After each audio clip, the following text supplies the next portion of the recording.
My name is Lily Carter. I'm 34 years old, a single mother, and until 4 days before my brother's wedding, I was also the person quietly financing nearly half of it. The message arrived while I was reviewing the final payment schedule for the venue. You showing up will ruin everything. Keep your weird kid away. 2. Just stay away. I read it twice, not because I misunderstood, but because I couldn't believe anyone would put those words in writing. My 6-year-old daughter was sitting across from me, carefully lining up seashells by size. She noticed my expression and immediately asked whether she had done something wrong. That question hurt more than the message. She had spent 3 weeks making a wedding card, practicing a short congratulations speech, and asking whether the bride would like the small bracelet she had made by hand. Now my own brother wanted her hidden because she was quiet, sensitive to loud sounds, and occasionally became overwhelmed in crowded rooms. I didn't argue. I didn't call him. I opened the financing agreement he had signed 8 months earlier. The venue, deposit, catering balance, floral, account, and emergency wedding credit line were all attached to my name because his credit had been too damaged to qualify a loan.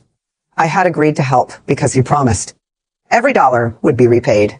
He apparently believed banning me would not affect the money I had guaranteed. I called the lender, withdrew permission for all future charges, and froze every open line carrying my name.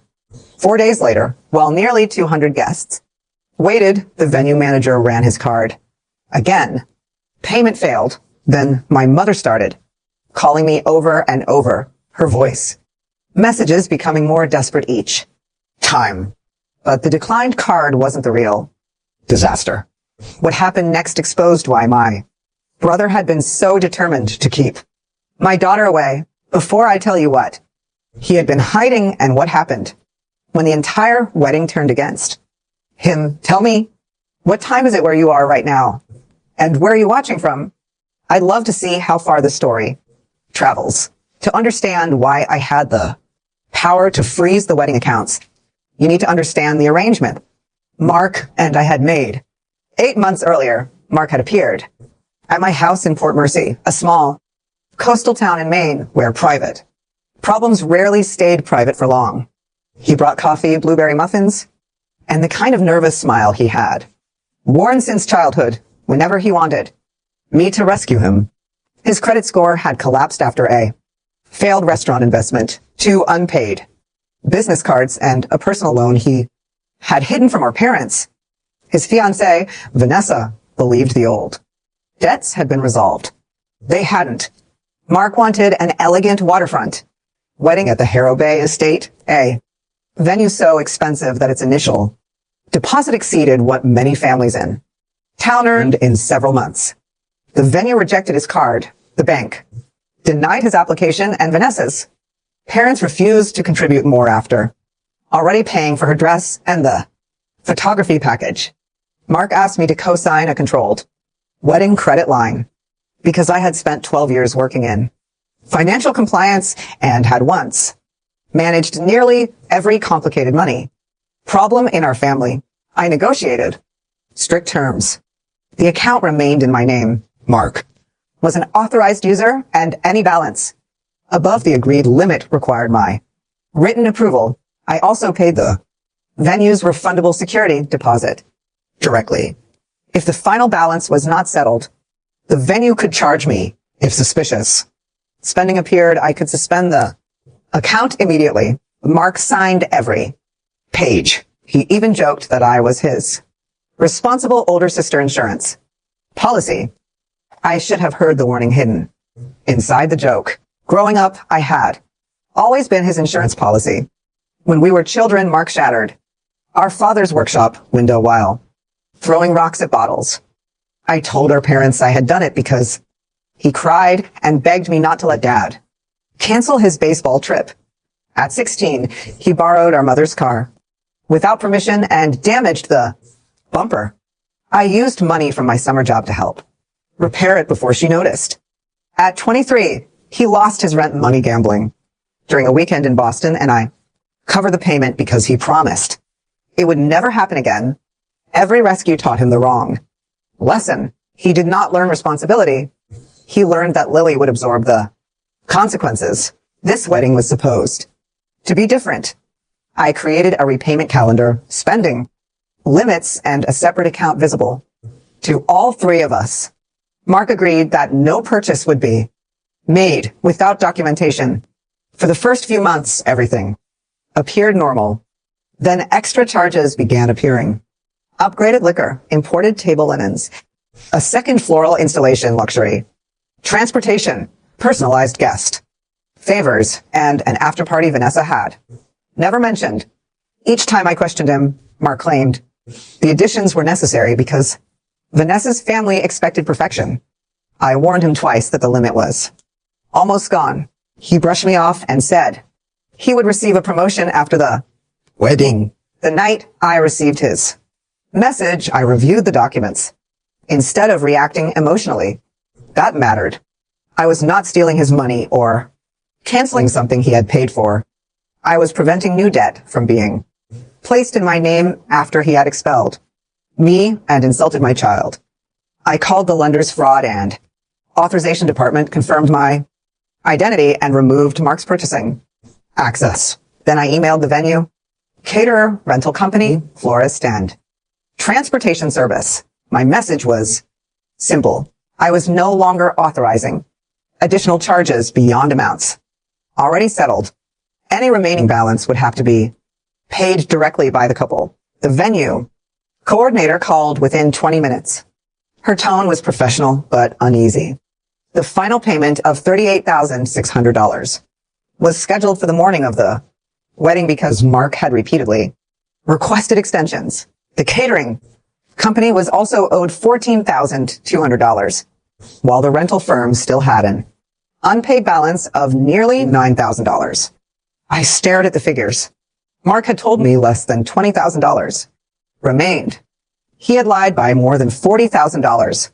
After the call, Bella walked into the kitchen holding the wedding card she had made. It showed 3 figures beneath a crooked arch covered in blue flowers. She had drawn herself between Mark and Vanessa, all of them holding hands. Should I write Uncle Mark's name in gold or silver? She asked. I crouched beside her. Sweetheart, we're not going to the wedding. Her smile disappeared. Is it because I cover my ears? I felt something inside me crack. A month earlier, during a family dinner, Bella had covered her ears when Mark tested the speakers he had rented for the reception. Vanessa laughed and called her dramatic. Later, I heard Mark whisper that they could not have Bella making a scene. During the ceremony, I confronted him and he claimed I was being overly protective. I believed the discussion was over. Clearly, it had continued without me. No, I told Bella. You haven't done anything wrong. An adult made an unkind choice, and I'm choosing not to place you somewhere. You're treated as a problem. She looked down at the card. Does he still love me? That was the question I could not answer. Instead, I hugged her and said, you are loved, and you never have to become smaller to make someone else comfortable. For the first time that night, I questioned whether freezing the accounts was revenge or self-protection. Then I remembered Mark's exact wording. Keep your weird kid away. He had not merely excluded us. He had used my daughter's differences as an excuse to humiliate her while expecting me to finance the celebration. What would I teach Bella if I allowed that people could insult her as long as they needed something from me? That family title's excused cruelty? I could live with guilt. I could not live with teaching my daughter that lesson. Mark discovered the freeze the following morning when a charge for imported champagne was rejected. He did not call me first. He created a family group chat titled Lily's Meltdown and added our parents, 2 cousins, our Aunt Vanessa and me.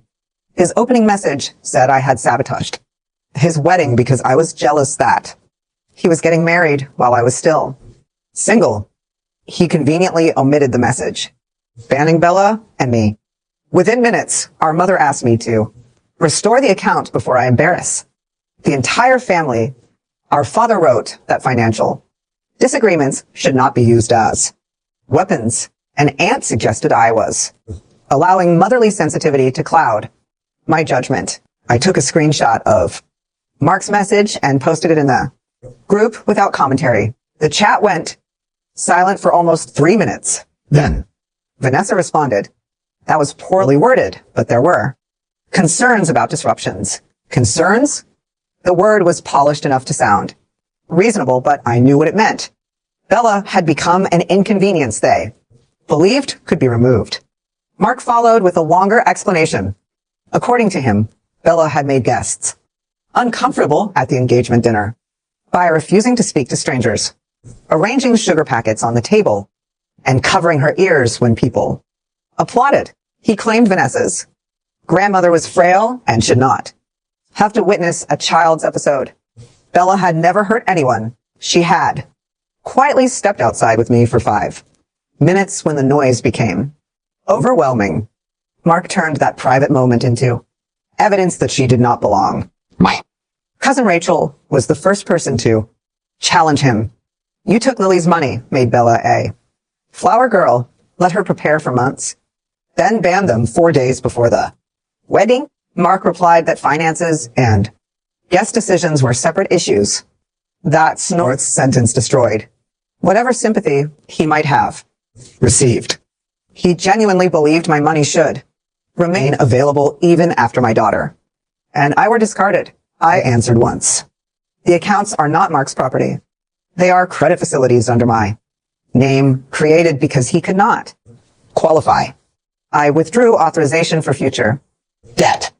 All payments already made remain paid. Mark and Vanessa are free to continue their wedding using their own funds. Our mother immediately called. When I answered, she did not ask whether Bella was okay.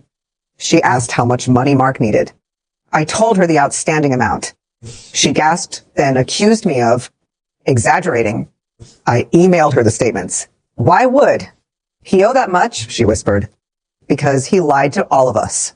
She lowered her voice as though Mark might hear her from miles away.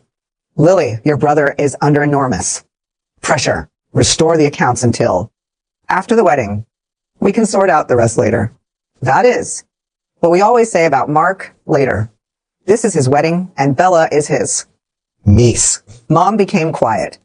I remembered another conversation from 20 years earlier after Mark had ruined a school project I spent weeks building because he wanted the cardboard for a fort.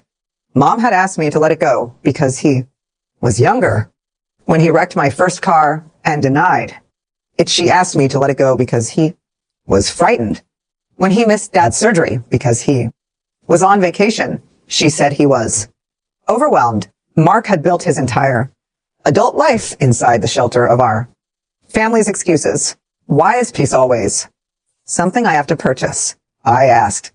Mom said I was being dramatic. I told her I would not restore the accounts and ended the call. That afternoon, a different kind of message arrived. It came from Vanessa's younger sister, Claire, whom I barely knew. She asked whether we could speak privately. During our call, she sounded frightened.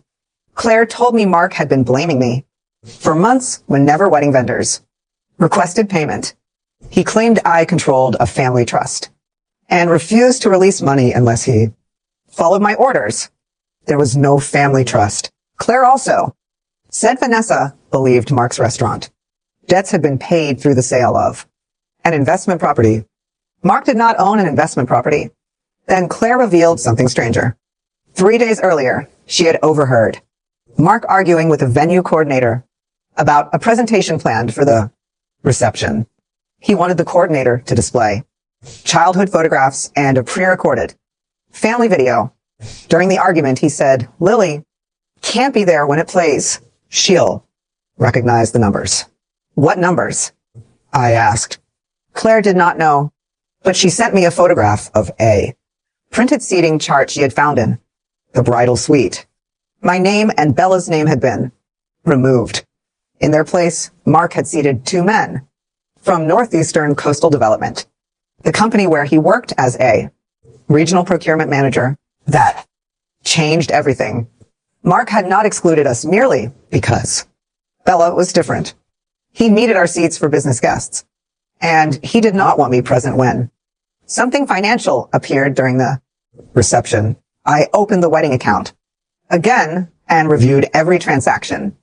From the previous 6 months, several vendor names seemed unfamiliar. One floral company had received 3 payments totaling $11,800. Yet the official florist contract did not mention a subcontractor. A transportation vendor had billed the account twice on identical dates. Most suspicious was a $16,000 consulting charge labeled Event Logistics approved using Mark's authorized card. I searched the business registration database. The consulting company belonged to Mark's college roommate, Derek Shaw. By evening, I understood that this was larger than an expensive wedding. Mark had been routing wedding credit into companies connected to people he knew. Whether the money had returned to him, I could not yet prove, but I knew enough to contact the lender's investigation department. I sent them the statements, vendor contracts, and Claire's information. They opened a formal review and advised me not to warn Mark. For years I had protected my brother from consequences. Now the most dangerous thing I could do to him was nothing at all. Mark arrived shortly after 9 o'clock that night. He pounded on the door hard enough to wink Bella upstairs through the window. I saw him pacing in an expensive jacket, his tie loose and his face flushed. I turned on the porch light, but kept the door locked. Open the door, Lily. No. You're going to talk to me through glass? You told me to stay away. I'm respecting your boundary. His expression tightened. Restore the account. Pay the vendors yourself. You know I can't move that much money in for days. Then why did you sign contracts requiring it? He stepped closer. Because you promised to help me. I promised to guarantee approved wedding expenses under a fixed limit. I did not approve duplicate invoices, secret vendors, or $16,000 paid to Derek's company. For half a second, the anger vanished from his face. That reaction told me more than a confession. You've been digging through my private business? The charges are attached to my name. They're legitimate. Then the lender's investigators will confirm that. The word investigators changed him. Until then, he had treated this as another family dispute he could win through pressure. Now he understood it had moved beyond our parents' living room. He claimed Derek's payment reimbursed cash expenses, the transportation charges covered different vehicles, and the floral company was a subcontractor. Every explanation came too quickly and lacked proof. When that failed, he changed tactics. He said Vanessa would leave him if the wedding collapsed. He warned that Mom's health could not survive the humiliation, and Dad would never forgive me. Then he asked how I would explain to Bella that I had destroyed her uncle's life. Mark had always been talented at turning the consequences of his choices into someone else's guilt. I unlocked the door, but kept the chain attached. Do you remember the summer after I graduated college? He rolled his eyes. What does that matter? You stole Dad's emergency cash, lost it in Atlantic City, and called me at 2 o'clock in the morning. I drove 6 hours, paid your hotel bill, and lied to Dad. Are we seriously discussing childhood? We're discussing a pattern I lied for. You paid for you and protected you. Every rescue taught you that someone else would carry the next consequence. I said I'd repay you. You still owe me from 3 emergencies ago. He gripped the frame. This isn't about money. You're angry because Vanessa doesn't want Bella. Disrupting the ceremony, the cruelty of that sentence erased my remaining doubt. Bella is asleep upstairs. Leave. People tolerate her because of you. Someday nobody will rearrange the world around her. I began closing the door, but he blocked it with his shoe. Move your foot. Restore the account.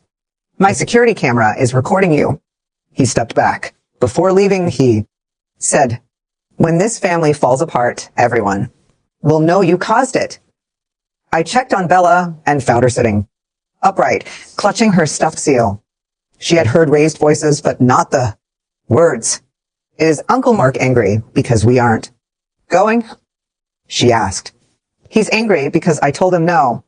Are you scared? A little. She held my hand. You said brave means doing something, even when you're scared. At 6 years old, my daughter understood. Boundaries better than most adults in my family. The next morning, Dad visited alone. He carried the financial statements I had sent and asked whether I had known about all of Mark's debt.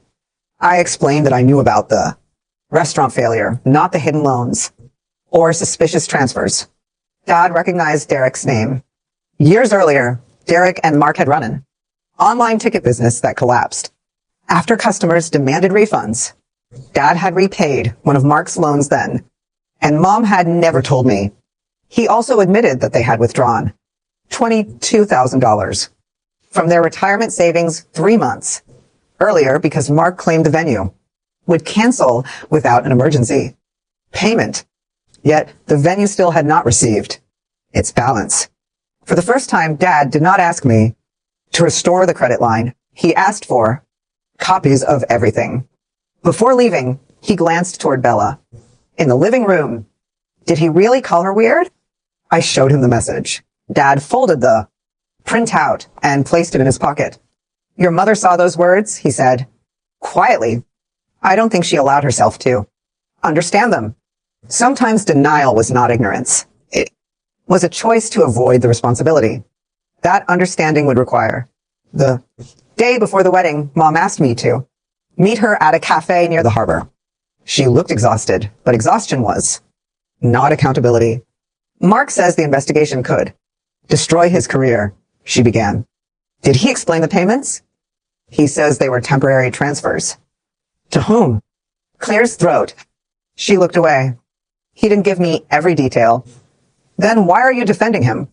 Because he's my son, and I'm your daughter. Bella is your granddaughter. Mom insisted she loved Bella, so I asked her to condemn what Mark had done without immediately demanding that I rescue him. She finally admitted Mark had complained weeks earlier that Vanessa's family considered Bella unpredictable. Mom advised him to speak gently, but she knew he intended to remove us from the guest list. She did nothing because she hoped he would change his mind.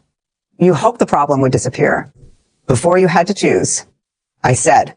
When I asked whether she still planned to attend, she remained silent. Then she revealed why Mark had replaced our seats with business guests. During the reception, he planned to announce a coastal hospitality development to potential investors. The presentation used childhood photographs and information about our family's rental cottages to make him appear established and trustworthy.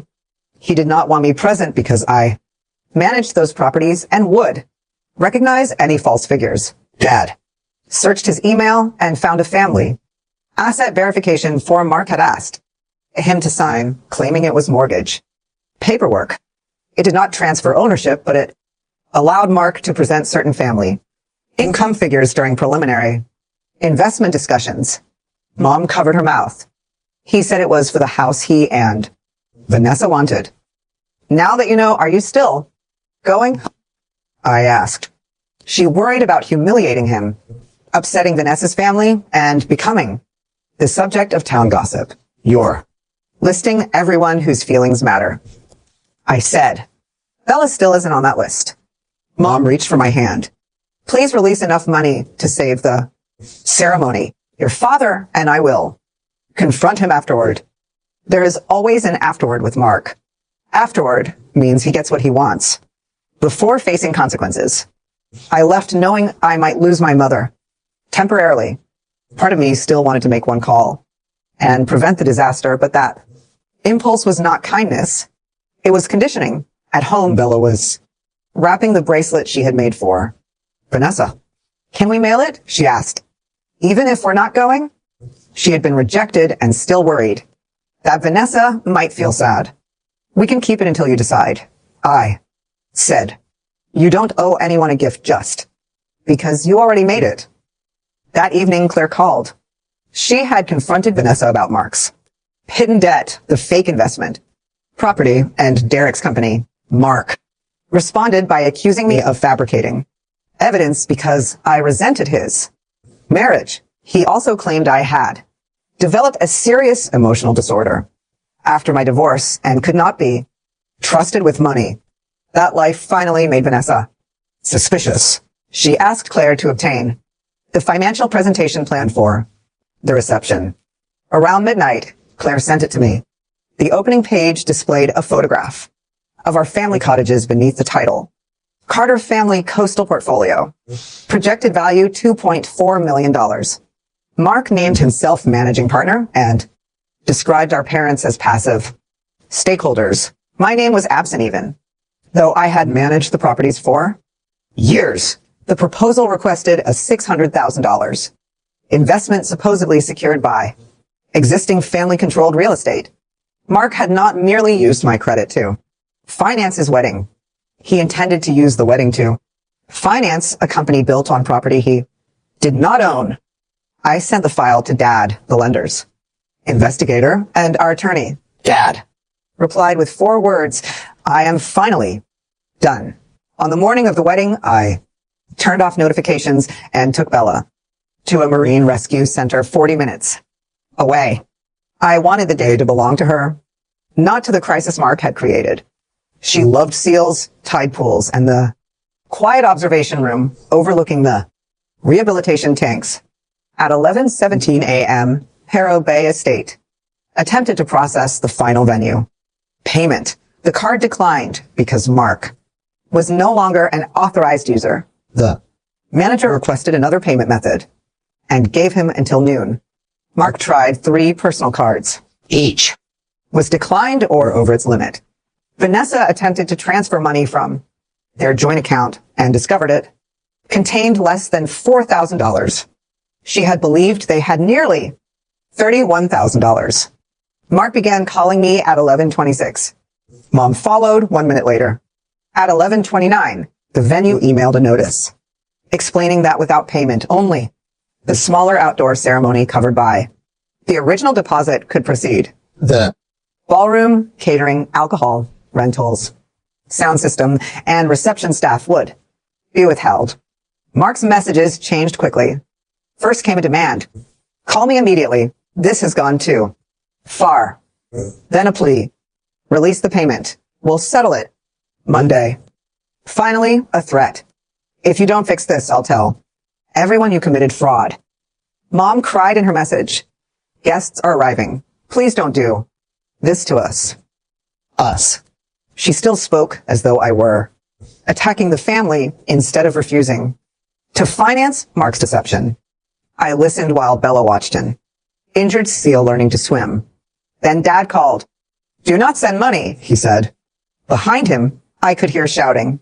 He explained that the venue manager had gathered Mark, Vanessa, both sets of parents, and the wedding planner in a private office. Vanessa demanded access to the accounts.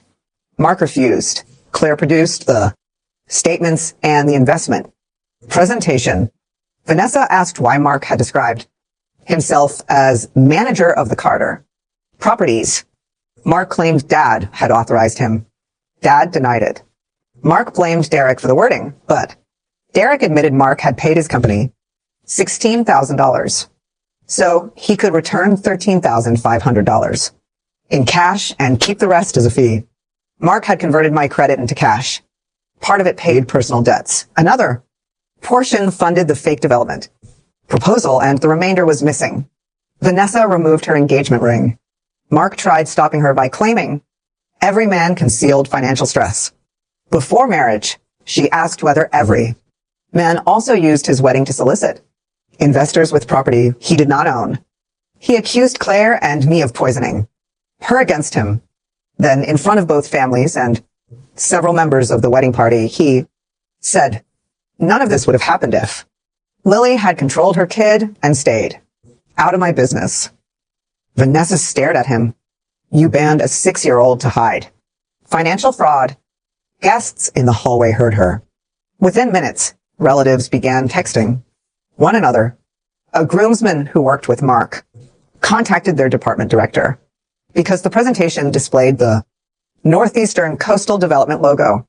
Without permission, one of the potential investors photographed the slides and forwarded them to the company's legal office. At noon, the venue announced that full reception could not proceed because the balance remained unpaid. Snorts. They offered the limited outdoor ceremony, but Vanessa refused. She changed out of her dress, left through a service entrance, and ended the relationship. Mark followed her into the parking lot, shouting that I had manipulated everyone. Guests recorded him calling Bella a defective little distraction and claiming Vanessa had agreed she should never have been invited. Vanessa threw the folder of financial statements against his chest and told him never to contact her again. The recording reached local social media before the afternoon ended. By then, Mark had lost the wedding, his fiancée, his investors, and nearly everyone's trust. Where's Mom? I asked Dad. In the bridal suite, he said. She finally understands that keeping him comfortable was never the same as helping him. I looked through the observation glass at Bella. She was smiling as the seal surfaced. For once, I was not running toward Mark's crisis with money or excuses. Was I happy the wedding collapsed? No. Vanessa had been deceived. Guests had traveled, and vendors had prepared everything. Real consequences hurt innocent people, too. But I had not created Mark's lies. I had only stopped paying to keep them hidden. An hour later, Vanessa called and apologized for supporting the decision to exclude Bella. She admitted she had cared more about avoiding an awkward moment than protecting a child. She did not ask for forgiveness. She asked to speak to Bella. I'm sorry I hurt you, Vanessa said. Are you still having your wedding? Bella asked. No. Because of me? Vanessa began crying. No, sweetheart. Because an adult lied. None of this is your fault. Bella paused. Okay. I hope you feel better. Before we left, Bella chose a postcard showing a harbor seal resting on a rock. On the back, she wrote, sometimes you need a safe place before you can swim again. She wanted to send it to Vanessa. This time, I let her. The investigation lasted several months. The lender confirmed that Mark had violated the authorized use agreement by submitting false vendor charges and routing money through Derek's company because I had reported the transactions promptly and maintained written spending limits. I was not held responsible for the fraudulent portion. The remaining legitimate wedding balance was settled using the refundable venue deposit and funds recovered from Derek. I still lost several $1,000s, but I kept my home, my credit, and my independence. Mark's employer suspended him 3 days after the wedding collapsed. The unauthorized company logo, false. Investment presentation and connections to questionable vendors triggered an internal audit. Investigators discovered that he had directed 2 purchasing contracts toward businesses linked to Derek. He was terminated for violating procurement and conflict of interest rules in a professional community as small as ours. The dismissal destroyed his reputation almost immediately. The investors withdrew the development proposal vanished, and Derek cooperated with the lender to avoid carrying the entire blame. Mark was left with personal debt, legal fees, and no stable income. He sold his truck, moved out of the apartment he had shared with Vanessa, and eventually rented a room 40 miles inland, far enough away that he no longer encountered wedding guests at the grocery store. Vanessa returned most of the gifts and contacted vendors whose employees had prepared for a reception. That never happened.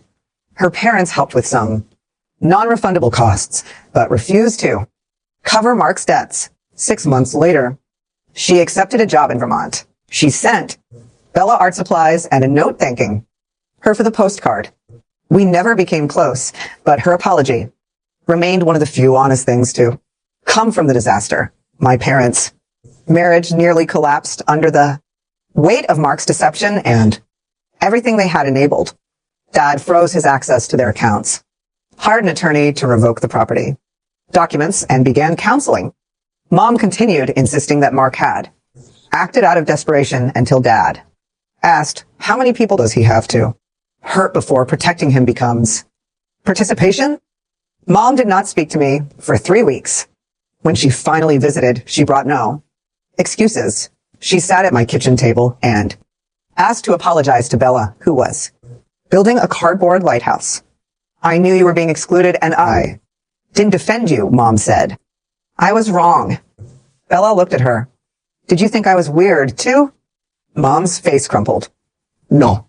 But I acted like it was acceptable for someone else to say it, and that hurt you just as much. It was not a perfect apology, but it was specific. There was no if, no demand to forget, and no request for instant forgiveness. Bella allowed her to help paint the lighthouse. Trust returned slowly, through actions instead of promises. Mark contacted me repeatedly. His messages moved from blame to bargaining, then self-pity. He accused me of ruining his life, offered to apologize if I withdrew my report, and finally claimed nobody cared whether he survived. Months later, he mailed me a letter. Snorts. He admitted resenting me because I had always been the dependable one. When our parents praised me, he felt invisible. When I rescued him, he felt relieved and humiliated. So he convinced himself my competence was a form of control. The wedding was supposed to prove he could build something grander than anything I had achieved, yet he still relied on my credit to do it. He also admitted excluding Bella served 3 purposes. Vanessa feared A, disruption. The investors needed our seats, and my absence allowed him to present the family properties without being challenged. Calling Bella weird was not impulsive. He wanted to hurt me enough that I would stay away without investigating. That confession erased my last belief that he had merely panicked. He had used a child's vulnerability to hide financial deception. At the end of the letter, he asked to see Bella. I explained the situation to her in age-appropriate language and asked what she wanted. She shook her head.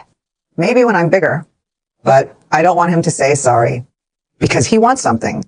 At 6, she understood that an apology offered in exchange for access was still a transaction. I told Mark there would be no contact until he completed counseling, repaid our parents under a written agreement, accepted responsibility for the disputed charges, and demonstrated change without demanding an audience from Bella. Forgiveness and reconciliation were not the same. I might release my anger for my own peace, but that did not guarantee him a place in our lives. He never responded. A year later, Bella entered a community art show at the Harbor Library. Her drawings showed injured marine animals recovering in protected spaces.